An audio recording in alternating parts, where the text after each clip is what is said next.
क्योंकि नाइट्रोजन जो है अपनी कोवैलेंसी को एक्सटेंड नहीं कर सकता। कि different type of bond length किसके अंदर प्रेजेंट है और आपको इस तरीके से मॉलिक्यूल्स दे रखे हैं, तो सिंपली आप हाइब्रिडाइजेशन sp3d ढूंढ लें। MOT के अकॉर्डिंग केवल 2 ही ऐसे मॉलिक्यूल्स हैं जिसमें पहला बॉन्ड पाई बनता है, और वो कौन कौन है?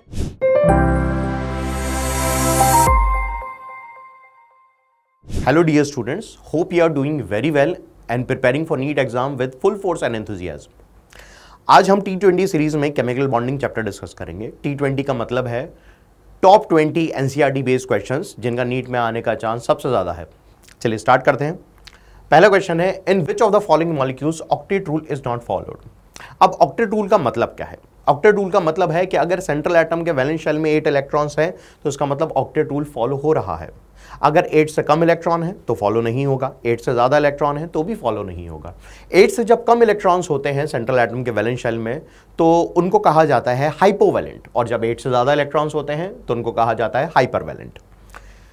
अब पहला ऑप्शन है NH3। इसमें मुझे चेक करना है कि ऑक्टेट रूल फॉलो कर रहा है या नहीं कर रहा। यहां पर सेंट्रल एटम है नाइट्रोजन।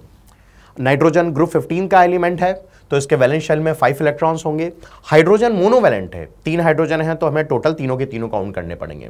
तो नाइट्रोजन के वैलेंस शेल के 5 इलेक्ट्रॉन्स, हाइड्रोजन के 3, तो 5 + 3 8 हो गया। इसका मतलब ये ऑक्टेट रूल फॉलो कर रहा है। फिर सेकेंड ऑप्शन है, उसमें सेंट्रल एटम हुआ कार्बन। कार्बन 14 ग्रुप का एलिमेंट है तो इसके वैलेंस शेल में 4 इलेक्ट्रॉन्स है। हाइड्रोजन मोनोवैलेंट है तो 4 के 4 काउंट करने पड़ेंगे। 4 + 4 8, इसका मतलब वो भी फॉलो कर रहा है। इसके बाद अगला ऑप्शन है BF3। BF3 में सेंट्रल एटम है बोरोन। बोरोन ग्रुप 13 का एलिमेंट है और 13 ग्रुप के एलिमेंट में वैलेंस शेल के इलेक्ट्रॉन हो जाएंगे 3। फ्लोरीन मोनोवैलेंट है तो तीनों की तीनों काउंट करने पड़ेंगे, तो 3 + 3 कितना हुआ? 6। 8 से कम हो गए इलेक्ट्रॉन्स, इसका मतलब ये फॉलो नहीं कर रहा है और हमारा आंसर हो जाएगा थर्ड। एक बार फोर्थ ऑप्शन भी चेक कर लेते हैं। वैसे आंसर तो हमारा आ ही चुका है। यहां पर सेंट्रल एटम है कार्बन। कार्बन के वैलेंस शेल में अभी थोड़ी देर पहले मैंने बताया भी सही 4 इलेक्ट्रॉन होते हैं।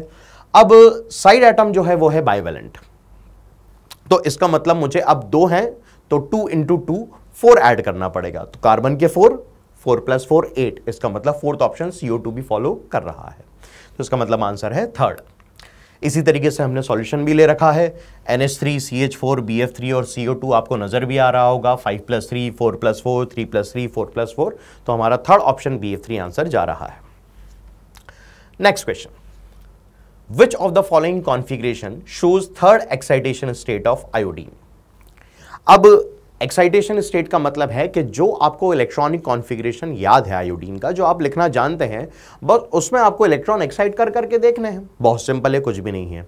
सबसे पहली बात, आयोडीन की अगर मैं करूं तो आयोडीन का एटॉमिक नंबर होता है 53। उसके अकॉर्डिंग अगर हम इलेक्ट्रॉनिक कॉन्फ़िगरेशन लिखें तो उसकी इलेक्ट्रॉनिक कॉन्फ़िगरेशन आएगी 5s2 5p5 और 5d0 भी हम लिख सकते हैं। वेकेंट डी ऑर्बिटल होगा ही सही, तो 5s2 5p5, ठीक है। अब उसके अकॉर्डिंग एक बार हम सॉल्यूशन पे चलते हैं। जैसे हमें दे रखा है ग्राउंड स्टेट। ग्राउंड स्टेट ये 5s2 5p5 आपको नजर आ रहा होगा, और ये 5d0 जिसमें पांचों ऑर्बिटल में एक भी इलेक्ट्रॉन अभी अवेलेबल नहीं है। इसके बाद first excited state. Excited state का मतलब है कि जो आपके पेयर्ड इलेक्ट्रॉन है, जैसे आपको ये जो पेयर्ड इलेक्ट्रॉन नजर आ रहे हैं, वो आगे जाके एक्साइट हो जाएंगे और ये अनपेयर्ड हो जाएंगे। जैसे अगर मैं पहले केस में बात करूं तो ग्राउंड स्टेट में सिर्फ अनपेयर्ड इलेक्ट्रॉन एक है। फर्स्ट एक्साइटेड स्टेट में ये जो इलेक्ट्रॉन एक्साइट होके गया, अब यहां पर अनपेयर्ड इलेक्ट्रॉन 3 हो गए। ऐसे एक्साइटेशन चलता है। अब पहली बार इलेक्ट्रॉन एक्साइट हुआ तो फर्स्ट एक्साइटेड स्टेट, दूसरी बार इलेक्ट्रॉन एक्साइट हुआ तो सेकंड एक्साइटेड स्टेट, तीसरी बार इलेक्ट्रॉन एक्साइट हुआ तो थर्ड एक्साइटेड स्टेट। अब अगर आप देखें तो हमसे क्वेश्चन में थर्ड एक्साइटेड स्टेट ही पूछा है, तो थर्ड एक्साइटेड स्टेट में 5s में 1 इलेक्ट्रॉन, 5p में 3 इलेक्ट्रॉन और 5d में भी 3 इलेक्ट्रॉन रहेंगे। तो एक बार क्वेश्चन पे चल लेते हैं वापस से। इनमें से कोई ऑप्शन मैच कर रहा है क्या? पहले ऑप्शन में पेयर है, ये आंसर नहीं हो सकता। थर्ड ऑप्शन में पेयर है, ये आंसर नहीं हो सकता। तो आंसर कौन सा हो जाएगा? Second option. तो ये थर्ड एक्साइटेशन स्टेट है आयोडीन की। देखिए आंसर आपको सेकंड दे रखा है। फिर next question, which molecule does not exist. Option है PCl5, NCl5, SF6 and SF4। बहुत आसान क्वेश्चन है, ये हमने क्लास में डिस्कस भी किया है कई बार। PCl5 और NCl5 में कॉमन सा है, क्योंकि फास्फोरस नाइट्रोजन सेम ग्रुप के एलिमेंट्स हैं, तो PCl5 तो एग्जिस्ट करता है। पर NCl5 एग्जिस्ट नहीं करता। और इसका रीजन क्या है? क्योंकि नाइट्रोजन जो है अपनी कोवैलेंसी को एक्सटेंड नहीं कर सकता। नाइट्रोजन होता है, अगर मैं इलेक्ट्रॉनिक कॉन्फ़िगरेशन लिखूं तो नाइट्रोजन होता है 1s2 2s2 2p3। ये 2s में 2 इलेक्ट्रॉन और ये 2p में 3 अनपेड इलेक्ट्रॉन। अब नाइट्रोजन सेकंड पीरियड का एलिमेंट है, इसका मतलब यह हुआ कि उसके पास वेकेंट डी तो है ही नहीं, और वेकेंट डी नहीं है तो ये जो इलेक्ट्रॉन है ये आगे एक्साइट नहीं हो सकता। फास्फोरस के पास ये चीज है इलेक्ट्रॉन को एक्साइट करने की, तो फास्फोरस PCl3 भी बना सकता है और PCl5 भी बना सकता है, पर नाइट्रोजन 5 साइड एटम नहीं रख सकता, इसलिए सेकंड ऑप्शन चला जाएगा। सोचना ही नहीं है इसके अंदर, तो NCl5 आंसर है आपका। NCl5 एग्जिस्ट नहीं करता। रीजन क्या है? क्योंकि nitrogen can not extend its covalency due to the absence of vacant d orbital. ये एक्सप्लेनेशन दे भी रखा है। आंसर हो गया आपका NCl5। Question number 4, identify the correct match. पहले हम क्वेश्चन समझ लेते हैं वो कहना क्या चाह रहा है। सबसे पहले आपको दे रखा है टाइप ऑफ ओवरलैपिंग, कि अगर px और px मिलेंगे तो किस टाइप का बॉन्ड फॉर्मेशन करेंगे। इंटरन्यूक्लियर एक्सिस उसने दे रखी है x। इंटरन्यूक्लियर एक्सिस का मतलब है वो एक्सिस जिस पे सिग्मा बॉन्ड बनेगा, इस तरीके से आप इसको समझ सकते हैं। तो वो कह रहा है कि if internuclear axis is x-axis, then the combination of px and px orbital will form which type of bond। मतलब अगर मैं लैंग्वेज में लिखूं इस क्वेश्चन को तो ऐसे लिखूंगा, ठीक है। वापस से बोल देता हूं, if internuclear axis is x-axis, then the combination of px and px orbital will form which type of bond। ठीक है, तो हमें पता करना है ये जो सामने लिखे हुए हैं बॉन्ड फॉर्म्ड, ये करेक्ट है या इनकरेक्ट है, ठीक है, ये हमें देखना है। आइडेंटिफाई द करेक्ट मैच है तो हमें करेक्ट देखना है। तो सबसे पहले एक्स एक्सिस है तो px और px। अब देखो एक्स एक्सिस मतलब अलोंग द एक्सिस आ रहे हैं दोनों px ऑर्बिटल्स, अगर अलोंग द एक्सिस आ रहे हैं तो कौन से बॉन्ड का फॉर्मेशन होगा? सिग्मा बॉन्ड का। इसका मतलब ये जो पहला ऑप्शन इसने दे रखा है यहां पे कि px और px मिलके एक्स एक्सिस पे बॉन्ड बनाते हैं, वो गलत है। फिर अगला इंटरन्यूक्लियर एक्सिस है x, फिर उसने दे रखा है px और py ऑर्बिटल। देखो px और py दोनों 90 डिग्री पर रखे हुए हैं तो ये कभी भी ओवरलैप करेंगे ही नहीं, तो पाई बॉन्ड तो छोड़ो, यहां पर किसी बॉन्ड का फॉर्मेशन ही नहीं होगा, नो बॉन्ड फॉर्मेशन। फिर अगला है इंटरन्यूक्लियर एक्सिस है x और यहां पर दे रखा है pz और dxz। ये करेक्ट ऑप्शन है, इसको मैं आपको डायग्राम के थ्रू भी एक्सप्लेन करूंगा। ये करेक्ट ऑप्शन है, pz और dxz मिलकर पाई बॉन्ड का फॉर्मेशन करते हैं। अभी थोड़ी देर में इसको डायग्राम से भी डिस्कस करते हैं। चौथा ऑप्शन भी देख लेते हैं, इंटरन्यूक्लियर एक्सिस है x और s प्लस px। देखो px तो है पर साथ में s भी है, तो यहां पर पाई बॉन्ड s सबशेल कभी भी पाई बॉन्ड बना ही नहीं सकता, तो यहां पर भी कौन सा बॉन्ड बनेगा? सिग्मा। अब थर्ड ऑप्शन को डायग्राम से समझते हैं, बाकियों को भी समझ लेंगे, मेनली थर्ड को समझेंगे। देखिए जो पहला ऑप्शन है px और px, इंटरन्यूक्लियर एक्सिस आपको दे रखी है x एक्सिस। अब इंटरन्यूक्लियर एक्सिस अगर x है तो px और px अलोंग द एक्सिस आ रहे हैं या नहीं आ रहे? अलोंग द एक्सिस आ रहे हैं तो कौन से बॉन्ड का फॉर्मेशन कर रहे हैं? सिग्मा बॉन्ड का फॉर्मेशन कर रहे हैं। फिर अगला है px और py। अब मैंने जैसा अभी थोड़ी देर पहले आपको कहा, px और py दोनों एक दूसरे से 180 डिग्री पर रखे हुए हैं, तो कोई बॉन्ड का फॉर्मेशन नहीं होगा। इसके बाद अगला है pz और dxz। इंटरन्यूक्लियर एक्सिस है x एक्सिस, इसका मतलब ये वाली जो एक्सिस है ना, ये जो मैंने मार्क करी है, ये आपकी x एक्सिस है। अब ये न्यूक्लियस हो गया और ये भी न्यूक्लियस हो गया। अब इसके अबव एंड बिलो, ये जो आपको मार्क दिख रहा है, यहां पर कौन से बॉन्ड का फॉर्मेशन हो रहा है? पाई। और पाई बॉन्ड कहता क्या है कि above and below the INA pi bond बनता है। Along the axis sigma bond बनता है, अबव एंड बिलो कौन सा बॉन्ड बनता है? Pi bond. इस वजह से मैंने कहा था कि थर्ड ऑप्शन आपका करेक्ट ऑप्शन है। और फिर फोर्थ ऑप्शन भी देख लेते हैं, S हो गया और px हो गया, INA x एक्सिस है तो दोनों along the axis he overlap करेंगे, तो कौन से बॉन्ड का फॉर्मेशन होगा? सिग्मा बॉन्ड का फॉर्मेशन होगा। अच्छा क्वेश्चन था, ये डायग्राम बेस्ड क्वेश्चन था। ऐसे ये क्वेश्चन लैंग्वेज में भी आ सकता है जो हमने पूछा, और इस तरीके से डायग्राम में भी आ सकता है, कैसे भी आ सकता है, दोनों तरीके से। Next question, correct match the column 1 and column 2। अब ये हाइब्रिडाइजेशन रिलेटेड क्वेश्चन है। एक जरूरी बात, जैसे हर बार मैं क्लास में भी कहता हूं कि हाइब्रिडाइजेशन से क्वेश्चन डेफिनेटली आता है हर साल, और इस साल भी आएगा, ठीक है। जैसे आपको ऑप्शन 1 दे रखा है HCF4, आपको मैच करके देखना है कि क्या बनेगा। BF3 मैच करके देखना है क्या बनेगा, PCl5 मैच करके देखना है क्या बनेगा, I3 माइनस मैच करके देखना है क्या बनेगा। बहुत सिंपल है, सबके हाइब्रिडाइजेशन निकालने हैं, बहुत ही आसान है। टेबल आपने याद करी रखी है तो बहुत आसान हो जाएगा।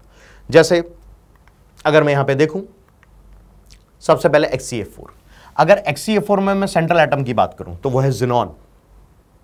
जिनॉन के वैलेंस शेल में होते हैं 8 इलेक्ट्रॉन्स।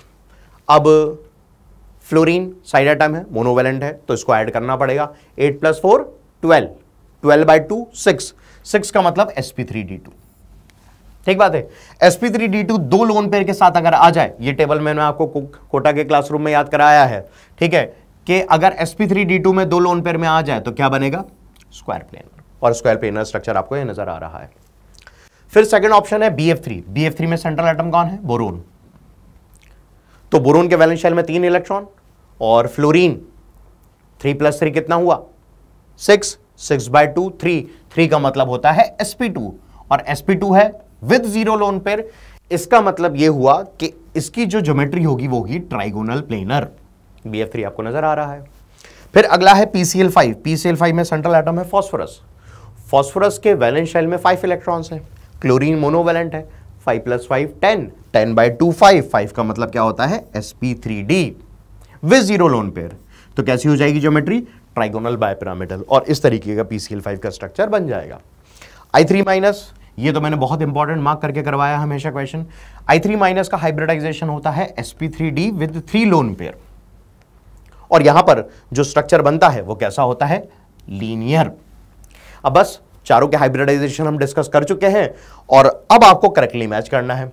जैसे HCF4, HCF4 क्या आएगा, HCF4 आएगा स्क्वायर प्लेनर। इसका मतलब A का होना चाहिए R। अब A का R कहां दे रखा है, यहां दे रखा है, यहां दे रखा है, मतलब ऑप्शन नंबर 1 और 4 खत्म। फिर BF3 हमने क्या निकाला था, ट्राइगोनल प्लेनर। तो B का P कहां दे रखा है, यहां। इसका मतलब आपका सेकंड ऑप्शन आंसर हो गया, आपको आगे चेक करने की रिक्वायरमेंट भी नहीं है। तो जब भी मेसो कॉलम क्वेश्चन आते हैं ना, तो ऐसे ही आते हैं, कुछ ना कुछ आपको पहले दूसरे में ही आंसर पता लग जाता है पूरा। फिर भी हम तो चेक कर रहे हैं। PCl5 है ट्राइगोनल बायपिरामिडल, इसका मतलब होना चाहिए C का S, ठीक है, और I3- लीनियर, तो D का होना चाहिए Q। तो हमारा पूरा क्वेश्चन जो है ऑप्शन के साथ मैच कर गया। नेक्स्ट क्वेश्चन है, which of the following pairs of ions is isoelectronic and isostructural. तो पहले तो आप ये समझिए कि आइसोइलेक्ट्रॉनिक और आइसोस्ट्रक्चरल का मतलब क्या है। आइसोइलेक्ट्रॉनिक का मतलब है सेम नंबर ऑफ इलेक्ट्रॉन्स, और आइसोस्ट्रक्चरल का मतलब है सेम शेप। ठीक बात है, आइसोस्ट्रक्चरल सेम शेप और isoelectronic same number of electrons. ठीक है, अब यहां पर भी हाइब्रिडाइजेशन रिलेटेड बहुत सारी चीजें हैं। यहां पर भी आपको क्या करना है, सभी का हाइब्रिडाइजेशन निकालना है, और उसके बाद आपको देखना है आइसोइलेक्ट्रॉनिक है या नहीं। तो सबसे पहले हाइब्रिडाइजेशन की बात करते हैं। चलो एक बार उसको वर्बली सॉल्व कर लेते हैं, फिर सॉल्यूशन तो है ही सही। SO3 में सेंट्रल एटम है सल्फर। सल्फर के वैलेंस शेल में कितने हुए, 16 ग्रुप का है तो 6 इलेक्ट्रॉन्स। ऑक्सीजन बायवैलेंट है, तो मैंने फॉर्मूले में बता भी रखा है, आप सिर्फ मोनोवैलेंट साइड एटम्स काउंट करते हो। तो सल्फर के वैलेंस शेल में 6 इलेक्ट्रॉन्स, और नेगेटिव चार्ज है तो प्लस कर दोगे, पॉजिटिव चार्ज है तो माइनस कर दोगे। तो 6 + 2 8, 8/2 4। इसका मतलब SO3 का हाइब्रिडाइजेशन आ रहा है sp3 एक लोन पेयर के साथ, मतलब इसकी ज्योमेट्री कैसी हो जाएगी, पिरामिडल। अब समझना बात को, जो NO3- है अगर वो भी पिरामिडल हुआ तो ये दोनों आइसोस्ट्रक्चरल हो जाएंगे। समझे बात को, आइसोस्ट्रक्चरल इस तरीके से होते हैं। तो मैंने देखा NO3- सेंट्रल एटम कौन है, नाइट्रोजन। नाइट्रोजन के वैलेंस शेल में कितने इलेक्ट्रॉन है, 5 इलेक्ट्रॉन्स है। ऑक्सीजन बायवैलेंट है तो काउंट नहीं होगा, नेगेटिव चार्ज ऐड हो जाएगा, तो 5 + 1 6, 6/2 3, sp2। sp2 मतलब ट्राइगोनल प्लेनर। ये तो आपका sp3 पिरामिडल आ रहा है और ये ट्राइगोनल प्लेनर आ रहा है, तो कहीं से भी आइसोस्ट्रक्चरल नहीं है, तो आंसर 1 तो नहीं हो सकता। बस इस तरीके से आपको मैच करते रहे। तो एक काम करते हैं, सॉल्यूशन की तरफ चल लेते हैं, ताकि आपको आसानी से समझ में आए कि मैं कहना क्या चाह रहा हूं। जैसे SO3 हमने डिस्कस भी करा, SO3 जो है sp3 विद 1 लोन पेयर तो पिरामिडल आएगा। ठीक है, NO3- sp2 with 0 lone pair तो ट्राइगोनल प्लेनर आएगा। ठीक है, आइसोइलेक्ट्रॉनिक थोड़ी देर में डिस्कस करेंगे। अब ClO3- की बात है, सेंट्रल एटम यहां पर क्लोरीन। क्लोरीन के वैलेंस शेल में 7 इलेक्ट्रॉन्स होते हैं, ऑक्सीजन काउंट नहीं होगा, तो 7 और नेगेटिव चार्ज का +1, 7 + 1 8, 8/2 4, मतलब sp3 एक लोन पेयर के साथ। तो कैसा आ रहा है शेप, पिरामिडल। इसका मतलब पता है क्या हुआ, अभी तक SO3 2- और ClO3- ये दोनों आइसोस्ट्रक्चरल हैं। अगर हमारे सामने कोई ऐसा ऑप्शन मिल जाए ना जिसमें ये दोनों हो, तो ये अभी तक आइसोस्ट्रक्चरल है। आइसो इलेक्ट्रॉनिक का नहीं पता अभी हमें, पर आइसोस्ट्रक्चरल तो है। आइसो इलेक्ट्रॉनिक थोड़ी देर में डिस्कस करेंगे। चलो अगला देखते हैं, CO3 CO3 में सेंट्रल एटम है कार्बन। कार्बन के वैलेंस शेल में होते हैं 4 इलेक्ट्रॉन्स। ऑक्सीजन बाइवैलेंट है तो काउंट होगा नहीं, तो 4 प्लस नेगेटिव चार्ज का 2, 4 प्लस 2 6, 6/2 3, तो ये sp2 आ गया 0 लोन पेयर के साथ, तो ट्राइगोनल प्लेनर हो गया। अब NO3- और CO3 भी क्या है, आइसोस्ट्रक्चरल है। तो अगर ये मिल गया मुझे ऑप्शन में, तो ये भी आंसर हो सकता है आइसोस्ट्रक्चरल का। आइसो इलेक्ट्रॉनिक का भी थोड़ी देर में करेंगे डिस्कस। फिर NO2- में क्या है, नाइट्रोजन के वैलेंस शेल में 5 प्लस 1 6, 6/2 3, तो ये sp2 हो गया, है या नहीं। विद 1 लोन पेयर है, तो अगर sp2 में एक लोन पेयर आ जाए तो बेंड शेप होता है। अब इसका मतलब समझना, NO3- CO3 और NO2- तीनों sp2 हैं, पर मैं तीनों को आइसोस्ट्रक्चरल नहीं कह सकता। आइसोस्ट्रक्चरल सिर्फ NO3- और CO3 होंगे, ठीक है। तो नंबर ऑफ लोन पेयर भी सेम होने चाहिए, तब जाके आप कह पाते हैं आइसोस्ट्रक्चरल, अगर सेम हाइब्रिडाइजेशन आ रहा है तो, ठीक है। चलो, तो आइसोस्ट्रक्चरल तो मुझे पता लग गया कि इस तरीके से देखना है। अब बात आती है आइसोइलेक्ट्रॉनिक की। अब आइसोइलेक्ट्रॉनिक आपको सिंपली कैसे चेक करना है, जो भी सेंट्रल एटम है, जैसे SO3 में सेंट्रल एटम सल्फर है, तो इसके वैलेंस शेल में कितने इलेक्ट्रॉन है, 6, और नेगेटिव चार्ज कितना है, तो ये 6 + 2 8 electrons. Second option NO3- nitrogen के वैलेंस शेल में 5, बहुत आसान है आइसोइलेक्ट्रॉनिक का निकालना तो, और नेगेटिव चार्ज का 1, तो ये टोटल 6 इलेक्ट्रॉन्स। इसी टाइप से ClO3- क्लोरीन के वैलेंस शेल में 7 और नेगेटिव चार्ज का 1, तो ये 8 इलेक्ट्रॉन्स। अब देखो, समझो बात को, SO3 और ClO3- आइसोस्ट्रक्चरल तो थे, आइसो इलेक्ट्रॉनिक भी हैं। इसका मतलब अगर मुझे SO3 और ClO3- किसी एक ऑप्शन में मिल जाते हैं एक साथ, तो यही आंसर जाने वाला है। अब इधर देखो, CO3 कार्बन के वैलेंस शेल में 4, नेगेटिव का 2, तो ये भी 6 इलेक्ट्रॉन्स। अब अगर मुझे किसी ऑप्शन में NO3- और CO3 मिल गया, तो ये भी आंसर जा सकता है मेरा, ये भी आइसोस्ट्रक्चरल है और आइसो इलेक्ट्रॉनिक भी है। तो चेक करते हैं मुझे ऑप्शंस क्या दे रखे हैं। मुझे ऑप्शन दे रखे हैं SO3 और NO3-, ये तो हम डिस्कस कर भी चुके हैं, आइसोस्ट्रक्चरल नहीं है। सेकंड ऑप्शन दे रखा है ClO3- और SO3 हाँ, दोनों पिरामिडल भी हैं और दोनों आइसो इलेक्ट्रॉनिक भी हैं, तो आंसर जाएगा सेकंड। फिर भी और चेक कर लेते हैं, ये है CO3 और NO2-, ये NO3- नहीं है। अगर ये NO3- होता तो आंसर ये भी चला जाता, समझे बात को। फिर अगला है ClO3- और CO3, ये पिरामिडल है और ये ट्राइगोनल प्लेनर है, तो आइसोस्ट्रक्चरल की तो बात ही खत्म हो जाती है। अब सेकंड ऑप्शन आपका आंसर हो गया। नेक्स्ट क्वेश्चन की तरफ बढ़ते हैं। अगला क्वेश्चन है, in which of the following 2 different types of bond lengths are present. Option है BCl3, CH4, SF6 and SF4। ये ऑप्शन है आपके सामने। तो 2 different types of bond length, hybridization में ये बात भी हमने डिस्कस करी है कि 2 आपको अलग अलग बॉन्ड लेंथ कब मिलती हैं। जैसा अगर हाइब्रिडाइजेशन sp2 है, समझना बात को, तो तीनों बॉन्ड लेंथ सेम रहेंगी क्योंकि बॉन्ड एंगल तीनों का सेम है। अगर हाइब्रिडाइजेशन sp3 है, तो चारों आपकी बॉन्ड लेंथ जो है वो सेम रहेंगी क्योंकि बॉन्ड एंगल सेम है। बात आती है sp3d की। किसकी? sp3d की। sp3d में अगर आप ध्यान दो तो 2 टाइप की बॉन्ड लेंथ होती हैं। मैं स्ट्रक्चर ड्रॉ कर देता हूं एक, जैसे ये एलिमेंट ले लिया हमने A, ये होती है आपकी एक्सियल और ये होती है इक्वेटोरियल। तो एक्सियल A से रिप्रेजेंट कर रहे हैं और इक्वेटोरियल E से रिप्रेजेंट कर रहे हैं।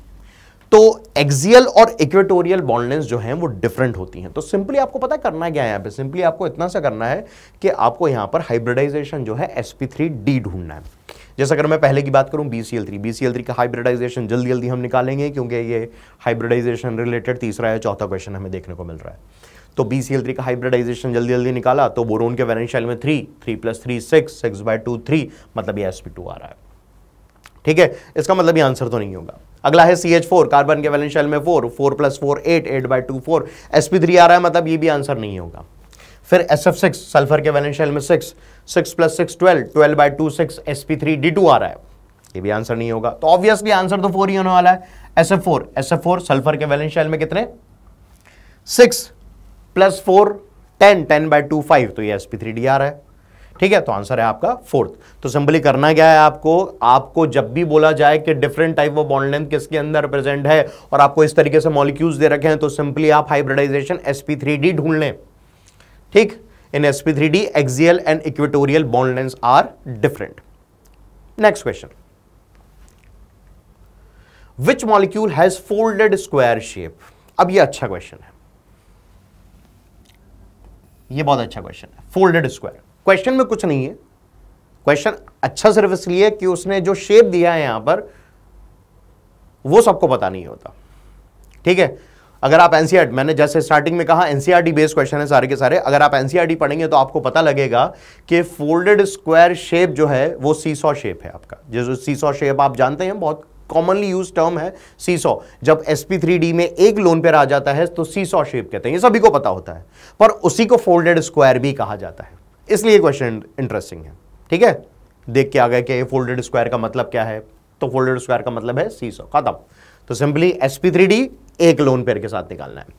तो पहला ऑप्शन है pH4, फास्फोरस के वैलेंस शेल में कितने 5 इलेक्ट्रॉन्स, हाइड्रोजन कितने 4, 5 + 4 9 और पॉजिटिव का माइनस करेंगे तो 5 + 4 9, 9 - 1 8, 8/2 4, मतलब कि sp3। ClF3, क्लोरीन के वैलेंस शेल में 7, 7 + 3 10, 10/2 5, मतलब sp3d आ रहा है, पर ये आ रहा है 2 लोन पेयर के साथ। sp3d तो है पर कितने लोन पेयर के साथ है, 2 लोन पेयर के साथ, इस वजह से ये आंसर नहीं जा सकता। फिर SF4, SF4 sp3d आएगा, एक लोन पेयर के साथ आएगा, इसका मतलब ये आपका आंसर हो जाएगा। SF6 sp3d2 होता है, sp3d2 तो हमें सोचना ही नहीं है, हमें सिर्फ sp3d सोचना था एक लोन पेयर के साथ। अब देखिए फोल्डेड स्क्वायर शेप लिख भी रखा है हमने यहाँ पे, फोल्डेड स्क्वायर का मतलब क्या है सीसॉ शेप, और SF4 का हाइब्रिडाइजेशन है sp3d 1 लोन पेयर के साथ, और इस तरीके से आप SF4 का स्ट्रक्चर ड्रॉ करते हैं। बहुत आसान, बस सिंपली याद क्या रखना है, सीसॉ शेप जो आपको पहले से याद था उसी के अंदर एक और चीज इंक्लूड कर देनी है, folded square shape. Next question, correct order of bond angle. देखो बॉन्ड एंगल निकालने के लिए हमें उसकी स्टेप्स पता होनी चाहिए। बॉन्ड एंगल निकालना कोई बड़ा इशू नहीं है, बस उसकी स्टेप्स अगर हमें पता है तो सबसे आसान टॉपिक ये है। और फ्रीक्वेंटली क्वेश्चन पूछे भी जाते हैं, कभी कभी रैंडमली पूछ लिए जाते हैं कि हाँ भाई बॉन्ड एंगल का सीक्वेंस बताओ। तो सबसे पहले बॉन्ड एंगल के जो स्टेप्स हैं सॉल्व करने के, वो यहां पर हमने लिख रखे हैं। पहली स्टेप क्या है कि जब भी आपको बॉन्ड एंगल निकालने को कहा जाए तो सबसे पहले आप उसका हाइब्रिडाइजेशन निकालें। ठीक है, हाइब्रिडाइजेशन निकालने से क्या होगा कि आपको परसेंटेज एस कैरेक्टर पता लग जाएगा। जिस मॉलिक्यूल में परसेंटेज एस कैरेक्टर सबसे ज्यादा होगा, ठीक है, उसका बॉन्ड एंगल सबसे ज्यादा। जैसे अगर sp और sp2, sp में परसेंटेज एस कैरेक्टर 50% और sp2 में परसेंटेज एस कैरेक्टर कितना हो जाएगा 33.3%, तो 50 और 33.3 में कौन ज्यादा 50, इसका मतलब sp का बॉन्ड एंगल ज्यादा होगा sp2 से। और ऑब्वियस भी है, sp का बॉन्ड एंगल होता है 180 डिग्री और sp2 का कितना होता है 120 डिग्री। तो सबसे पहले परसेंटेज एस कैरेक्टर देखना है। अब अगर परसेंटेज एस कैरेक्टर सेम हो, मतलब हाइब्रिडाइजेशन सेम आ जाए, 2 मॉलिक्यूल्स का 3 मॉलिक्यूल्स का, जितने भी आपको क्वेश्चन में दे रखे हैं, तो अगर हाइब्रिडाइजेशन सेम आ जाए तो आप क्या करेंगे, फिर आप बॉन्ड एंगल कहेंगे inversely proportional to number of lone pair. हो सकता है ना कि अगर हाइब्रिडाइजेशन सेम है तो लोन पेयर किसी में हो ही ना, किसी में 1 हो, किसी में 2 हो, इस टाइप से हो सकता है। अगर हाइब्रिडाइजेशन भी सेम हो, थर्ड पॉइंट अगर हम पढ़े, अगर परसेंटेज एस कैरेक्टर भी सेम हो और लोन पेयर भी सेम हो, तो बॉन्ड एंगल जो है वो डायरेक्टली प्रोपोर्शनल होता है इलेक्ट्रोनेगेटिविटी ऑफ सेंट्रल एटम के। ठीक बात। और पॉइंट नंबर 3 और 4 जो है ना वो एक साथ चलते हैं, क्योंकि या तो फिर सेंट्रल एटम डिफरेंट होगा या साइड एटम डिफरेंट होगा number of lone pair same होने के बाद।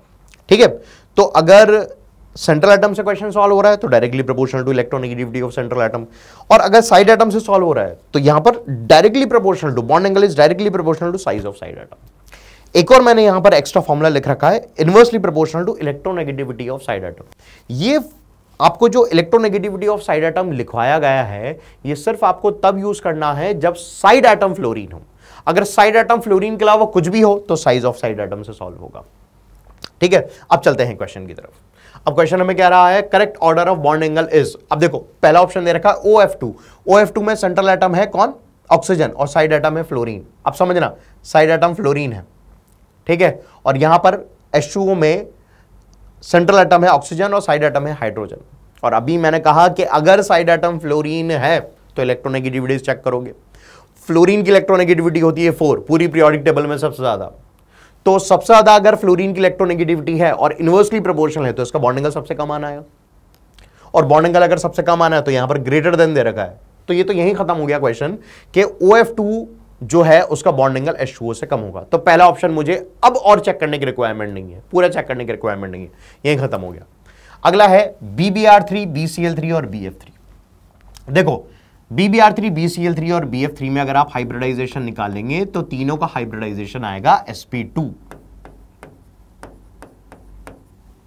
तीनों का हाइब्रिडाइजेशन sp2 आएगा। ठीक है, इसका मतलब परसेंटेज एस कैरेक्टर सेम है। फिर बात करते हैं हम लोन पेयर की। लोन पेयर की अगर हम बात करें तो तीनों के पास 0 लोन पेयर है, लोन पेयर है ही नहीं, तो हमने क्या पढ़ा, परसेंटेज एस कैरेक्टर अगर सेम है तो bond angle is inversely proportional to number of lone pair. पर हमारे पास तो लोन पेयर ही नहीं है, समझे बात को। तो अब हम यहां पे inversely proportional to number of lone pair नहीं कर सकते। ध्यान से सुनना, अगर परसेंटेज एस कैरेक्टर सेम आ रहा है और लोन पेयर प्रेजेंट नहीं है, ठीक है, अगर परसेंटेज एस कैरेक्टर सेम आ रहा है और लोन पेयर प्रेजेंट नहीं है तो बॉन्ड एंगल बराबर कर देना, इक्वल कर देना। इसका मतलब BF3, BCl3 और BBr3 तीनों का बॉन्ड एंगल सेम है, समझे बात। अगला क्वेश्चन, BCl3, AlCl3 और GaCl3 सेम हाइब्रिडाइजेशन sp2 तीनों का, और तीनों के पास 0 लोन पेयर, ठीक है, तीनों का हाइब्रिडाइजेशन sp2, तीनों के पास 0 लोन पेयर। तो क्या कहा कि अगर परसेंटेज एस कैरेक्टर सेम है और लोन पेयर प्रेजेंट नहीं है तो बॉन्ड एंगल सेम कर देना। तो इसका मतलब ऑप्शन नंबर 3 आपका आंसर हो जाएगा। 4 भी चेक कर लेते हैं। सल्फेट, इसका हाइब्रिडाइजेशन आएगा sp3।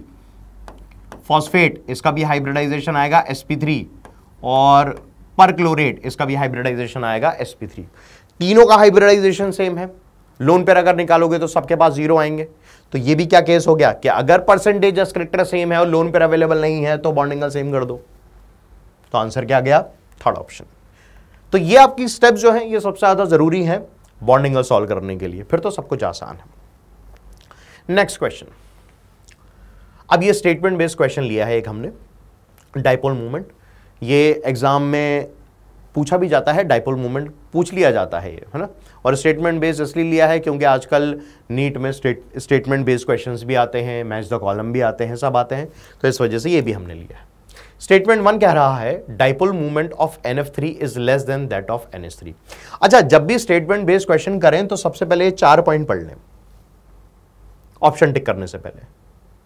कभी कभार क्या होता है कि वो ऑप्शन को ऊपर नीचे कर देता है, मतलब ये जो पहला है statement 1 is true, statement 2 is true and statement 2 is the correct explanation for statement 1। मान लो इसने ये जो फर्स्ट ऑप्शन दे रखा है इसको 4 कर दिया, समझे, मतलब इंटरचेंज कर दिया, तो वो बस ध्यान रखना, तो ये पहले ऑप्शन पढ़ना जरूरी है। तो पहला ऑप्शन क्या है आपका, स्टेटमेंट 1 करेक्ट है, स्टेटमेंट 2 करेक्ट है, और स्टेटमेंट 2 जो है करेक्ट एक्सप्लेनेशन है स्टेटमेंट 1 का। सेकंड है स्टेटमेंट 1 ट्रू है, स्टेटमेंट 2 ट्रू है पर करेक्ट एक्सप्लेनेशन नहीं है। थर्ड क्या है, स्टेटमेंट 1 ट्रू है, स्टेटमेंट 2 फॉल्स है। फोर्थ क्या है, स्टेटमेंट 1 फॉल्स है और स्टेटमेंट 2 ट्रू है। ठीक है, ये अब हमने ऑप्शंस पढ़ लिए, अब हम चलते हैं स्टेटमेंट की तरफ। पहला स्टेटमेंट है dipole movement of NF3 is less than that of NH3। ठीक है, और स्टेटमेंट 2 भी पढ़ लेते हैं, polarity of NF bond is less than that of NH bond. देखो, डाइपोल मूवमेंट को सॉल्व करने के लिए आपको जो तरीका यूज करना होता है वो होता है वेक्टर सम। आप वेक्टर सम अगर निकाल लेंगे तो वेक्टर सम निकालते आपको पता लग जाएगा किसका डाइपोल मूवमेंट ज्यादा है, किसका कम है। तो NF3 और NH3 दोनों को हम देख लेते हैं। देखो, NH3 में हाइब्रिडाइजेशन देखोगे तो sp3 आ रहा है विद 1 लोन पेयर, NF3 में sp3 आ रहा है विद 1 लोन पेयर। दोनों का हाइब्रिडाइजेशन सेम है। अब दोनों का हाइब्रिडाइजेशन सेम है तो स्ट्रक्चर ड्रॉ करना ही पड़ेगा, तो दोनों पिरामिडल बनेंगे। तो यहां पर अगर आप देखो तो हाइड्रोजन की इलेक्ट्रोनेगेटिविटी है 2.1 और नाइट्रोजन की इलेक्ट्रोनेगेटिविटी है 3। तो जो डायरेक्शन होता है डाइपोल का वो होता है लेस इलेक्ट्रोनेगेटिव एटम से मोर इलेक्ट्रोनेगेटिव एटम की तरफ, मतलब हाइड्रोजन से नाइट्रोजन की तरफ। ये आपको एरो नजर भी आ रहे होंगे।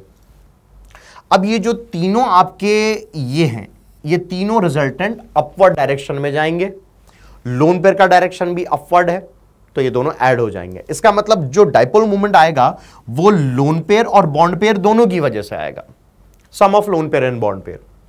अगर मैं NF3 में बात करूं तो नाइट्रोजन की इलेक्ट्रोनेगेटिविटी है 3 और फ्लोरीन की इलेक्ट्रोनेगेटिविटी है 4। इसका मतलब ये जो डाइपोल का डायरेक्शन है वो डाउनवर्ड डायरेक्शन में है और लोन पेयर का अपवर्ड डायरेक्शन में है। देखो, लोन पेयर और बॉन्ड पेयर एक दूसरे को कैंसिल आउट नहीं कर सकते। मतलब लोन पेयर का डाइपोल लोन पेयर से कैंसिल आउट हो सकता है और बॉन्ड पेयर का डाइपोल बॉन्ड पेयर से कैंसिल आउट हो सकता है। पर अगर यहां पे दोनों ही अलग अलग हैं तो कैंसिल आउट नहीं होंगे, कुछ ना कुछ वैल्यू आएगी। तो lone pair minus bond pair हमने लिख दिया। ठीक है, अब एक जगह डाइपोल जो है एडिशन और दूसरी जगह सब्ट्रैक्शन, तो ऑब्वियसली किसका ज्यादा होगा? NH3 का ज्यादा होगा NF3 से। तो अब हमें स्टेटमेंट 1 क्या क्या रखा है? स्टेटमेंट 1 कह रहा है dipole movement of NF3 is less than that of NH3। सही बात है, NF3 का कम है NH3 से। ठीक है, अब बात आती है बॉन्ड पोलैरिटी की। बॉन्ड पोलैरिटी का मतलब है सिंपली इलेक्ट्रोनेगेटिविटी का डिफरेंस। NH3 में बॉन्ड पोलैरिटी क्या होगी? नाइट्रोजन है 3, हाइड्रोजन है 2.1, तो डेल्टा EN कितना आएगा? 0.9। यहां पर देखें नाइट्रोजन है 3, फ्लोरीन है 4, तो डेल्टा EN कितना आएगा? 1। तो किसकी बॉन्ड पोलैरिटी ज्यादा है? NF3 में। तो स्टेटमेंट 2 कह रहा है polarity of NF bond is less. अब ये गलत हो गया। स्टेटमेंट 1 तो ट्रू था पर स्टेटमेंट 2 कैसा हो गया? फॉल्स हो गया। तो कौन सा ऑप्शन जाएगा? Third option. Statement 1 is true, statement 2 is false. Third option आपका आंसर हो जाएगा। ठीक है, question 11, match column 1 with column 2 and select the correct answer. Column 1 में आपको मॉलिक्यूल्स दे रखे हैं BF2, SO2, SF4, CCl4 और कॉलम 2 में आपको पूछ रखा है मॉलिक्यूल प्लेनर होगा, नॉन प्लेनर होगा, पोलर होगा या नॉन पोलर होगा। इस टाइप से आपको दे रखा है। देखो, पोलैरिटी पता लगती है डाइपोल मूवमेंट से और जो मॉलिक्यूल प्लेनर है या नॉन प्लेनर है वो पता लगता है हाइब्रिडाइजेशन या फिर VACPR थ्योरी से। कौन कौन से मॉलिक्यूल्स प्लेनर होते हैं पहले ये डिस्कस कर लेते हैं, जो हम क्लास में भी डिस्कस किए हैं। कौन कौन से मॉलिक्यूल्स होते हैं प्लेनर? एक आपका लीनियर हो गया, दूसरा आपका बेंड शेप हो गया, तीसरा टी शेप, चौथा स्क्वायर प्लेनर, पांचवा पेंटागोनल प्लेनर। ये सभी मॉलिक्यूल्स आपके प्लेनर हैं। ठीक है, तो इसमें से अगर आपको कुछ देखने को मिले तो प्लेनर, नहीं तो नॉन प्लेनर बोल देना। और डाइपोल मूवमेंट में अगर म्यू 0 आ रहा है तो मॉलिक्यूल है नॉन पोलर और म्यू नॉन 0 आ रहा है तो मॉलिक्यूल है पोलर। ठीक है, तो एक एक करके चारों को चेक कर लेते हैं। सबसे पहले अगर मैं बात करूं BF2 की, तो देखो BF2 में हाइब्रिडाइजेशन है sp और sp है क्या बोला? लीनियर। और लीनियर कैसा होता है? प्लेनर। अभी थोड़ी देर पहले मैंने आपको बताया। ठीक है, डाइपोल मूवमेंट वाली चीज बाद में चेक कर लेंगे। फिर SO2 में sp2 1 लोन पेयर के साथ, तो बैंड शेप आएगा। बैंड शेप भी कैसा बताया? प्लेनर बताया। ठीक है, मतलब BF2 और SO2 कैसे हैं? दोनों प्लेनर हैं। फिर SF4 की अगर मैं बात करूं तो sp3d में एक लोन पेयर है और sp3d में अगर एक लोन पेयर आया तो सीसॉ शेप होता है। सीसॉ शेप को मैंने प्लेनर मॉलिक्यूल्स में काउंट नहीं किया था, तो कैसा हो गया? Non planar. चौथा है CCl4, sp3 0 लोन पेयर के साथ टेट्राहेड्रल, तो टेट्राहेड्रल भी कैसा है? Non planar. इसका मतलब ये हुआ शुरू के 2 हैं प्लेनर और आखिरी के 2 हैं नॉन प्लेनर। इतना तो मुझे पता लग गया। अब डाइपोल मूवमेंट की तरफ चलते हैं। डाइपोल मूवमेंट से फाइंड आउट करते हैं पोलर है या नॉन पोलर है। BF2 sp आ रहा है, लोन पेयर इसके पास प्रोवाइडेड नहीं है, तो और सराउंडिंग एटम सेम है, तो म्यू कितना हो गया? 0। डायरेक्टली आप कह सकते हैं नॉन पोलर। SO2 में एक लोन पेयर है। अब देखो, अगर एक लोन पेयर है तो मैंने आपसे कहा लोन पेयर से कैंसिल आउट हो सकता है, तो अगर एक ही लोन पेयर है तो वो किसी से भी कैंसिल आउट नहीं होगा और किसी से भी कैंसिल आउट नहीं होगा तो म्यू आएगा नॉट इक्वल टू 0। इसका मतलब मॉलिक्यूल कैसा है? पोलर। फिर अगला है SF4 में भी एक लोन पेयर है, तो डायरेक्टली कह दो कैंसिल आउट होगा ही नहीं, पोलर। CCl4 एक भी लोन पेयर नहीं है, सारे सराउंडिंग एटम सेम है, तो कैसा हो गया? म्यू 0, मतलब नॉन पोलर। अब सिंपली आपको मैच करना है और कुछ नहीं करना। जैसे सबसे पहले आपको दे रखा है BF2। अब BF2 कैसा बताया? लीनियर आया था, तो मतलब प्लेनर। और म्यू कितना आया? 0, मतलब कि नॉन पोलर। तो BF2 आपको कहां दे रखा है? प्लेनर नॉन पोलर, मतलब आपको थर्ड ऑप्शन। तो या तो आंसर ये होगा या फिर आंसर ये होगा। 1 और 2 तो वैसे भी खत्म हो गया। अब देखो, यहां पर हम थोड़ा सा समझदारी यूज कर सकते हैं कि दोनों के लिए आपको फर्स्ट ऑप्शन दे रखा है, तो आप SO2 चेक ना भी करोगे तो काम चल जाएगा। ठीक है, डायरेक्टली आप SF4 पे बढ़ जाओ। अब SF4 का हाइब्रिडाइजेशन निकाला था हमने sp3d, एक लोन पेयर के साथ सीसॉ शेप, इसका मतलब ये था नॉन प्लेनर। तो नॉन प्लेनर आपको कहां दे रखा है? 2 में भी दे रखा है और 4 में भी दे रखा है। फिर एक लोन पेयर कभी भी कैंसिल आउट नहीं होगा, इसका मतलब ये कैसा हो जाएगा? पोलर। खत्म, ऑप्शन नंबर 3 आंसर हो गया आपका। चौथा चेक करने की रिक्वायरमेंट ही नहीं है। इसी तरीके से आप अपना टाइम बचा सकते हैं नीट में। ठीक है, तो आंसर है आपका 3rd। Next question, which molecule have maximum dipole movement, वापस से डायपोल मूवमेंट रिलेटेड क्वेश्चन है। तो BF2, अगर देखो सिंपल है, अगर सराउंडिंग एटम सेम है, लोन पेयर अवेलेबल नहीं है तो जीरो होगा। BF2 में सराउंडिंग एटम सेम है, दोनों फ्लोरीन है, लोन पेयर अवेलेबल नहीं है तो जीरो। BF3 में सराउंडिंग एटम सेम है, लोन पेयर बोरोन के पास अवेलेबल नहीं है, जीरो डायपोल मूवमेंट। CCl4 चारों chlorine, surrounding atom same, carbon के पास लोन पेयर अवेलेबल नहीं है, जीरो। H2O, अब यहां पर सराउंडिंग एटम तो सेम है पर H2O में ऑक्सीजन के पास दो लोन पेयर हैं। कैसे? क्योंकि सराउंडिंग एटम तो दो ही हैं और ऑक्सीजन के वैलेंस शेल में 6 इलेक्ट्रॉन होते हैं, तो टोटल 4 इलेक्ट्रॉन बचे। इसका मतलब दो लोन पेयर प्रेजेंट है। अब दो लोन पेयर कैंसिल आउट हो सकते हैं या नहीं हो सकते, यह हमें डायग्राम के थ्रू ही पता लग सकता है। स्ट्रक्चर आप ड्रॉ करेंगे तभी आपको पता लगेगा। देखिए BF2 0, BF3 0, CCl4 0। अगर आप H2O देखेंगे तो H2O में आपको नजर आएगा कि जो आपके लोन पेयर हैं वो इस तरीके से अरेंज्ड हैं स्ट्रक्चर में कि वो कभी भी कैंसिल आउट नहीं हो सकते। और अगर वो कैंसिल आउट नहीं हो सकते तो ऑब्वियसली क्या होंगे, ऐड हो जाएंगे। और अगर ऐड हो जाएंगे तो डायपोल मूवमेंट आ जाएगा। और यहां पर डायपोल मूवमेंट लोन पेयर की वजह से भी आ रहा है और बॉन्ड पेयर की वजह से भी आ रहा है। इसका मतलब डायपोल मूवमेंट कितना आ रहा है, नॉट इक्वल टू जीरो।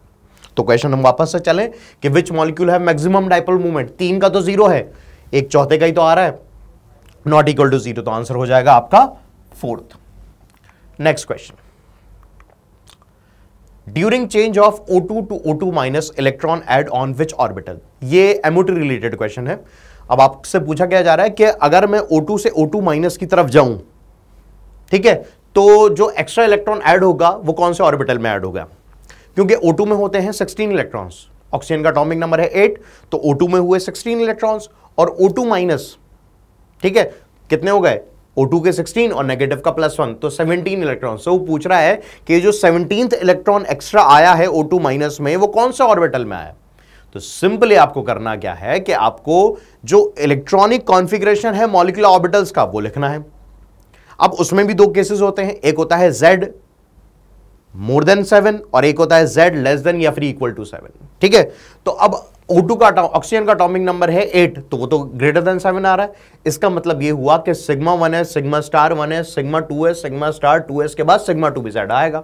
बस इतना सा हमें करना है। देखो ऑक्सीजन 16 इलेक्ट्रॉन से ऑक्सीजन मॉलिक्यूल में एटॉमिक नंबर 8 है, तो सिग्मा 2 भी Z हमने पहले लिख रखा है, ठीक।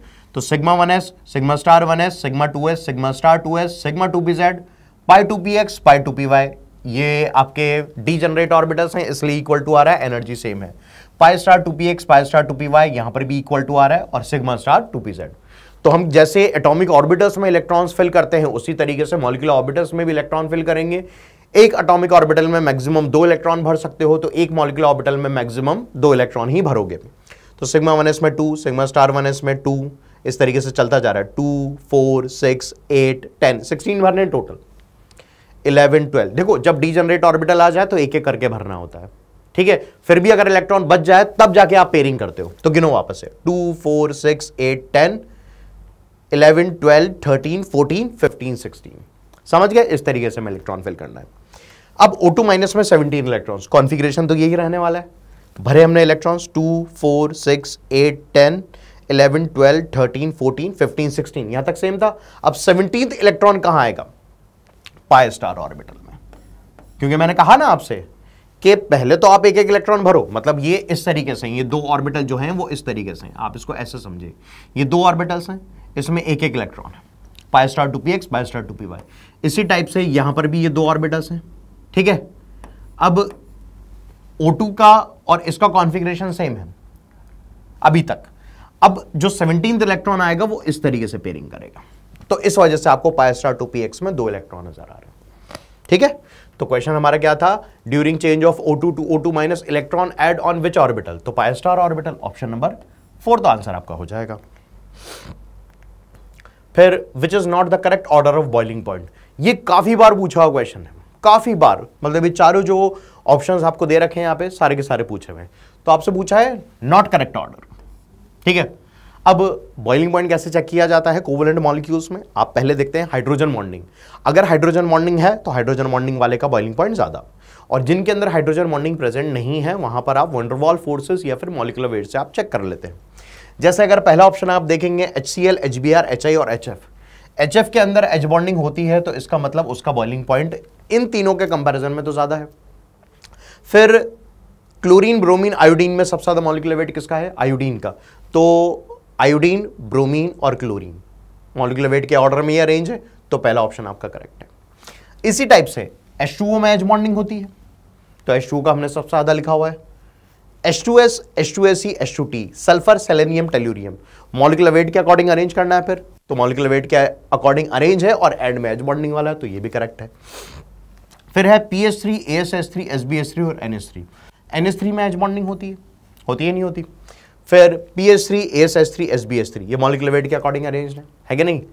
पर ये ऑर्डर गलत है, क्योंकि SbH3 का बॉइलिंग पॉइंट अगर आप NCERT में भी देखेंगे तो SbH3 और BiH3 का बॉइलिंग पॉइंट जो है वो NH3 से ज्यादा दे रखा है, irrespective of the fact NH3 में एज बॉन्डिंग प्रेजेंट है। देखो, एज बॉन्डिंग जो है वो डायरेक्टली प्रोपोर्शनल होता है इलेक्ट्रोनेगेटिविटी के। अब फ्लोरीन, ऑक्सीजन और नाइट्रोजन में नाइट्रोजन की इलेक्ट्रोनेगेटिविटी सबसे कम है, तो जो उसकी एज बॉन्ड स्ट्रेंथ है वो भी सबसे कम हो जाएगी। इस वजह से NH3 जो है पीछे आ जाता है SbH3 और BiH3 से बॉइलिंग पॉइंट के ऑर्डर में। आप NCERT में भी देखेंगे तो आपको ऑर्डर नजर आएगा, ठीक है। और NH3, HF और H2O, यहां पर जिनके अंदर एज बॉन्डिंग है, तीनों एज बॉन्डिंग वाले हैं, जिनके अंदर एज बॉन्डिंग है वो हमने ले लिए चारों, तीनों के तीनों। तो अब H2O और HF में H2O का ज्यादा क्यों हुआ? HF, जबकि HF में फ्लोरीन की इलेक्ट्रोनेगेटिविटी ज्यादा है। देखो, जब हमारे सामने तीनों ही केस एज बॉन्डिंग वाले आ जाएं तो हमें दो फैक्टर यूज करने पड़ते हैं, एक एक्सटेंट ऑफ एज बॉन्डिंग, एक स्ट्रेंथ ऑफ एज बॉन्डिंग। तो अगर मैं एक्सटेंट ऑफ एज बॉन्डिंग की बात करूं तो एक्सटेंट ऑफ एज बॉन्डिंग का मतलब है नंबर ऑफ एज बॉन्ड्स। तो HF में है 2 और H2O में है 4। अगर मैं स्ट्रेंथ की बात करूं तो स्ट्रेंथ देखी जाती है इलेक्ट्रोनेगेटिविटी से, तो वो किसकी ज्यादा है? HF की, ठीक है। तो अगर मैं इन दोनों इफेक्ट्स को कंबाइन कर दूं, combined effect of strength of H bonding and extent of H bonding, तो वो ज्यादा आता है H2O का। इस वजह से NH3, HF और H2O में सबसे ज्यादा जो बॉइलिंग पॉइंट निकल के आएगा वो किसका आएगा? H2O का निकल कर आएगा। पर हमारा आंसर तो थर्ड हो ही चुका था, correct order, not correct order. देखिए, फिर ये करेक्ट ऑर्डर आपको दे रखा है। NH3 जो है SbH3 और BiH3 से पहले आ जाता है। बाकी जो आपको ऑर्डर निकालना होता है, जो तरीका आपको समझाया गया है, उस तरीके से आपको सॉल्व करना है, ठीक है। Next question, which of the following compound show intramolecular hydrogen bonding? Hydrogen bonding दो टाइप की होती है, इंटरमॉलिक्यूलर मतलब बिटवीन द मॉलिक्यूल्स, और intramolecular within the molecule. तो हमसे यहां पे within the molecule H bonding पूछ रहा है। सबसे पहले है ऑर्थोनाइट्रोफिनॉल, फिर है पैरानाइट्रोफिनॉल, फिर थर्ड है फिनॉल और फोर्थ है सैलिसिलडिहाइड। अब इनका स्ट्रक्चर ड्रॉ करोगे, अपने आप सामने आ जाएगी चीज। जैसे अगर मैं सबसे पहले ऑर्थोनाइट्रोफिनॉल की बात करूं तो ऑर्थो पोजीशन पे आपको NO2 नजर आ रहा होगा। यहां पर ये हाइड्रोजन है जो कोवलेंटली बॉन्डेड है, more electronegative atom, phone, fluorine, oxygen, nitrogen. क्या इनमें से किसी से है? बिल्कुल है, ऑक्सीजन से। सामने more electronegative atom, fluorine, oxygen, nitrogen, ये क्लोरीन में से कुछ है? बिल्कुल ऑक्सीजन है। तो यहां पर इनके बीच में एक weak force of attraction develop हो जाएगा जिसको हम एज बॉन्डिंग कहेंगे। अब देखो, यहां पर मुझे विद इन द मॉलिक्यूल है एज बॉन्डिंग देखने को मिल गई, मुझे आगे नहीं जाना पड़ा, कहीं किसी और मॉलिक्यूल की हेल्प नहीं लेनी पड़ी। तो ऑर्थोनाइट्रोफिनॉल तो मेरा आंसर है। दूसरा चेक करते हैं, पैरानाइट्रोफिनॉल। देखो, पैरानाइट्रोफिनॉल की अगर हम बात करें तो OH यहां पर है और पैरा पोजीशन पर है NO2। तो हाइड्रोजन यहां पर ऑक्सीजन से अगर एज बॉन्डिंग करने की कोशिश करेगा तो डिस्टेंस बहुत ज्यादा है। देखो, एज बॉन्ड एक वीक बॉन्ड है, डिस्टेंस बहुत ज्यादा है, तो ये एज बॉन्ड इफेक्टिव नहीं हो पाएगा। तो para nitrophenol within the molecule H bonding नहीं कर सकता, पर हां बिटवीन मॉलिक्यूल कर सकता है। अगर हम मैं एक और यहां पर पैरानाइट्रोफिनॉल ले लूं तो अब दो पैरानाइट्रोफिनॉल के बीच एज बॉन्डिंग हो जाएगी। तो ये कौन सी एज बॉन्डिंग शो करेगा? इंटर। और हमसे क्वेश्चन में क्या पूछा है? इंट्रा। अगला है फिनॉल, तो यहां पर तो एज बॉन्डिंग की बात ही नहीं हो रही, सिर्फ OH है यहां पे और कुछ है नहीं अवेलेबल। फिर सैलिसिलडिहाइड, तो यहां पर हाइड्रोजन आ गया जो ऑक्सीजन से कोवलेंटली बॉन्डेड है और यहां पर ऑक्सीजन सामने आपको नजर आ रहा है, तो इनके बीच भी एज बॉन्डिंग हो जाएगी। इसका मतलब सैलिसिलडिहाइड और ऑर्थोनाइट्रोफिनॉल जहां आपको दे रखे हैं वो ऑप्शन आपका आंसर हो जाएगा। देखो कहां दे रखा है, ए और डी आपको थर्ड ऑप्शन में दे रखा है, तो थर्ड ऑप्शन आपका आंसर है। The sum of number of nodal planes in pi star 2px and sigma 2pz will be. Nodal plane based question भी काफी बार पूछा जाता है, तो इसको हम डायग्राम से समझेंगे। सबसे पहले सिग्मा 2pz की बात करते हैं। देखो, अगर आपको MOT में इंटरन्यूक्लियर एक्सिस उसने प्रोवाइड नहीं कर रखी है तो NCERT के अकॉर्डिंग जो इंटरन्यूक्लियर एक्सिस बाय डिफॉल्ट है वो है Z एक्सिस। अब वो कह रहा है सिग्मा 2pz, तो सिग्मा 2pz में आपको 2pz ऑर्बिटल जब अलोंग द एक्सिस ओवरलैप करेंगे तो सिग्मा बॉन्ड का फॉर्मेशन होगा। ठीक है, तो अलोंग द एक्सिस आपको नजर आ रहा होगा कि ये दो 2pz ओवरलैप किए तो ये मॉलिक्यूलर ऑर्बिटल का फॉर्मेशन हो गया सिग्मा 2pz का। यहां पर जो नोडल प्लेन है वो कितने हैं? 0। अगर आप इधर देखोगे तो पाई स्टार 2px मतलब एंटी बॉन्डिंग मॉलिक्यूलर ऑर्बिटल की बात हो रही है, तो एंटी बॉन्डिंग मॉलिक्यूलर ऑर्बिटल में फेज जो है डिफरेंट लेने होते हैं। जैसे मैंने सिग्मा 2pz में प्लस और प्लस सेम फेज लिया है, यहां पर आपको फेज प्लस और माइनस डिफरेंट फेज लेना पड़ेगा। तो जब आप एंटी बॉन्डिंग मॉलिक्यूलर ऑर्बिटल की बात करते हो तो पाई स्टार 2px कैसे बनेगा? जब 2px जो है इस तरीके से ओवरलैप करेंगे और यहां पर ये 4 पार्ट में डिवाइड हो जाएगा। एक जो आपको ये नजर आ रहा है ये आपकी आईएन है, मतलब एक नोडल प्लेन तो आईएनए की वजह से ही बना है। ठीक है, इस वजह से यहां पर नोडल प्लेन कितने आए हैं? 2 आए हैं। तो पाई स्टार 2px में नोडल प्लेन है 2, सिग्मा 2pz में नोडल प्लेन है 0, तो टोटल आप करेंगे तो कितना आएगा? 2। तो आंसर कितना चला जाएगा? 2 कहां दे रखा है? थर्ड ऑप्शन में। थर्ड ऑप्शन आपका आंसर हो जाएगा। Which of the following has equal number of sigma and pi bonds? बहुत आसान क्वेश्चन, एमओटी रिलेटेड। सबसे पहले आपको ऑप्शन दे रखा है यहां पर B2। देखो, इस क्वेश्चन को सॉल्व करने से पहले एक बात कर लेते हैं कि एमओटी के अकॉर्डिंग केवल 2 ही ऐसे मॉलिक्यूल्स हैं जिसमें पहला बॉन्ड पाई बनता है, और वो कौन कौन है?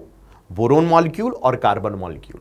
तो B2 और C2 इसमें पहला बॉन्ड कैसा बनेगा? आपका पाई बनेगा। ठीक है, बस ये बात ध्यान रखते हुए क्वेश्चन सॉल्व हो जाएगा। अब जैसे अगर मैं B2 की बात करूं तो बोरोन और बोरोन के बीच में एक बॉन्ड है, पर वो एक बॉन्ड ही कैसा है? पाई। ठीक, फिर कार्बन मॉलिक्यूल में आपको 2 बॉन्ड नजर आ रहे हैं। मैंने क्या कहा अभी थोड़ी देर पहले कि पहला ही बॉन्ड कैसा होगा? पाई। तो इसमें पहला बॉन्ड भी पाई है और दूसरा बॉन्ड भी कैसा है? पाई। नाइट्रोजन मॉलिक्यूल, ये आप सभी को पता है, पहला बॉन्ड कैसा होता है? सिग्मा, और बाकी के 2 कैसे होते हैं? पाई। ठीक, ऑक्सीजन मॉलिक्यूल में 1 सिग्मा और 1 पाई। क्वेश्चन में हमसे पूछा क्या गया था कि equal number of sigma and pi bonds. ठीक है, तो बोरोन मॉलिक्यूल में सिर्फ 1 ही बॉन्ड है, कार्बन मॉलिक्यूल में 2 बॉन्ड है पर दोनों ही पाई हैं, ऑक्सीजन मॉलिक्यूल में 1 सिग्मा है और 1 पाई है। तो आंसर क्या आ जाएगा? 4th option. ठीक है, आसान क्वेश्चन, बहुत आसान क्वेश्चन। अगला, in which of the following processes the value of magnetic moment does not change? देखो, क्वेश्चन को समझो पहले, फिर हम आगे बढ़ते हैं। Value of magnetic moment does not change का मतलब है कि जो आपके नंबर ऑफ अनपेड इलेक्ट्रॉन्स हैं वो सेम रहने चाहिए। ठीक है, अगर नंबर ऑफ अनपेड इलेक्ट्रॉन्स आपके सेम हैं तो आपका आंसर आ जाएगा। अब सबसे पहले ये जो क्वेश्चन सॉल्व होगा, N2 से N2 माइनस जा रहे हैं, ये भी एमओटी से सॉल्व होगा। N2 से N2 माइनस जा रहे हैं, N2 से N2 प्लस जा रहे हैं, O2 से O2 प्लस जा रहे हैं और O2 प्लस से O2 माइनस जा रहे हैं। ठीक है, इस तरीके से आपको ये क्वेश्चन सॉल्व करना पड़ेगा। देखो, अब पहले ऑप्शन को आप डायरेक्टली भी सॉल्व कर सकते हैं। N2 में कितने इलेक्ट्रॉन्स हैं? 14। N2 माइनस में कितने इलेक्ट्रॉन हो जाएंगे? 15। देखो, N2 में 14 इलेक्ट्रॉन्स है, 14 इलेक्ट्रॉन का होता है मतलब डायमैग्नेटिक, और 15 पे जैसे ही गए तो वो पैरामैग्नेटिक हो जाएगा। इसका मतलब डायमैग्नेटिक से पैरामैग्नेटिक हो गया। वो कह रहा है मैग्नेटिक मोमेंट की वैल्यू सेम रहनी चाहिए, यहां तो क्या हो रहा है? मैग्नेटिक मोमेंट ही चेंज हो रहा है, तो पहला आंसर नहीं हो सकता। N2 से N2 प्लस 14 से 13 इलेक्ट्रॉन हो रहे हैं, यहां भी डायमैग्नेटिक से पैरामैग्नेटिक हो रहा है, यह भी आंसर नहीं हो सकता। अब आंसर O2 से O2 प्लस होगा या फिर O2 प्लस से O2 माइनस होगा।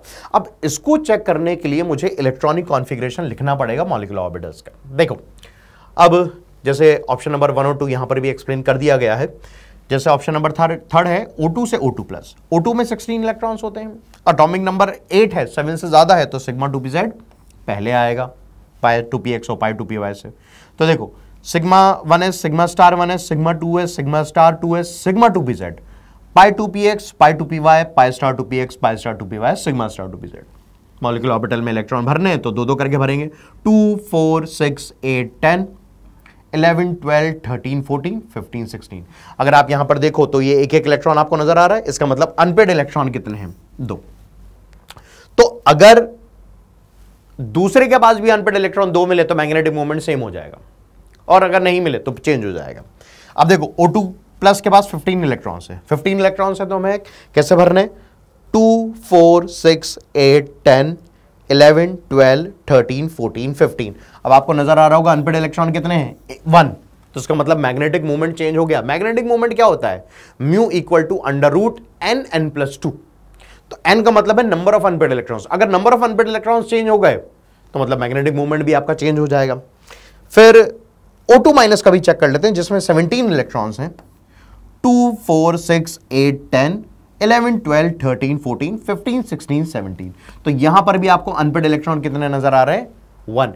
इसका मतलब यह हुआ O2 प्लस और O2 माइनस, यहां पर number of unpaired electron same है, तो इनका मैग्नेटिक मोमेंट सेम रहेगा। अब ऑप्शन चेक कर लेते हैं। पहला और दूसरा तो पहले ही खत्म हो गया था। O2 से O2 प्लस, यहां अनपेड इलेक्ट्रॉन 2 थे, यहां अनपेड इलेक्ट्रॉन 1 थे, तो मैग्नेटिक मोमेंट चेंज हुआ। O2 प्लस O2 माइनस, यहां पर number of unpaired electron same है, इसका मतलब ये आपका आंसर हो जाएगा। Next question, in the case of alkali metals the covalent character decreases in the order. देखो पोलराइजेशन बेस्ड क्वेश्चन है, बहुत आसान क्वेश्चन है। पोलराइजेशन होता है directly proportional to covalent character. जितना ज्यादा कोवेलेंट कैरेक्टर होगा उतना ज्यादा पोलराइजेशन होगा, हम इस तरीके से कह सकते हैं। अब पोलराइजेशन जो है वो डिपेंड करता है कुछ फैक्टर्स पे। जैसे पहला फैक्टर है directly proportional to charge on cation, या फिर अनायन भी आ जाएगा तो उसकी भी directly proportional. Directly proportional to polarisation is directly proportional to size of anion, polarisation is inversely proportional to size of cation. ठीक है, तो सबसे पहले क्या किया करो, कॉमन देख लिया करो। अब जैसे अगर मैं इस क्वेश्चन में देखूं तो M मतलब एल्कली मेटल्स है, तो हम इसको लिथियम सोडियम कुछ भी मान सकते हैं, तो M यहां पर कॉमन है। इसका मतलब ये हुआ कि M से क्वेश्चन सॉल्व नहीं होगा। सॉल्व किससे होगा? आयोडीन, ब्रोमीन, क्लोरीन और फ्लोरीन से। सभी पे -1 का चार्ज है, सबसे पहले हम चार्ज देखते हैं, तो चार्ज से तो ये क्वेश्चन सॉल्व नहीं होगा। अब I minus, Cl minus, Br minus, F minus, ये अनायन है, और मैंने अभी क्या कहा कि polarisation is directly proportional to size of anion. तो अब इन चारों में सबसे ज्यादा साइज किसका होगा? I माइनस का। तो I माइनस का पोलराइजेशन सबसे ज्यादा है, फिर Br minus, Cl minus, F minus, तो आंसर आपका फर्स्ट ही हो जाएगा। बहुत आसान क्वेश्चन। ठीक है, ये फैक्टर्स भी लिख रखे हैं। Polarisation directly proportional to charge on cation and anion, polarisation directly proportional to size of anion, और polarisation inversely proportional to size of cation. Question 20, which of the following has highest lattice energy? Lattice energy दो factors पे depend करती है, directly proportional to product of charges और inversely proportional to size of ions. Charge dominating factor होता है तो पहले charge से चेक किया जाता है, अगर चार्ज से क्वेश्चन सॉल्व ना हो तो हम साइज की तरफ जाते हैं। जैसे अगर आप देखेंगे तो NF में MgF2, AlF3, CF2, चारों में अगर आप देखोगे तो फ्लोरीन कॉमन है, तो फ्लोरीन से क्वेश्चन सॉल्व नहीं होगा। तो हम चार्ज ऑन कटायन देखते हैं। सोडियम पे +1 का चार्ज है, मैग्नीशियम पे +2 का चार्ज है, एल्यूमिनियम पे +3 है, और कैल्शियम पे +2 है। देखो मैग्नीशियम कैल्शियम पे चार्ज सेम हो गया। अब चार्ज सेम हो गया तो इसका मतलब चार्ज से क्वेश्चन सॉल्व नहीं होगा, तो हम साइज की तरफ जाएंगे। इनवर्सली प्रोपोर्शनल है साइज ऑफ आयंस के, तो जिसका साइज ज्यादा होगा, जैसे कैल्शियम का साइज ज्यादा है तो उसकी लैटिस एनर्जी कम, तो ये तो वैसे ही हट गया ऑप्शन। अब +1 +2 +3 सबसे ज्यादा चार्ज किस पे? AlF3 पे, तो आपका ये आंसर थर्ड हो जाएगा। ठीक है, यहाँ पे दे भी रखा है लैटिस एनर्जी के factors directly proportional to product of charges और inversely proportional to size of ions.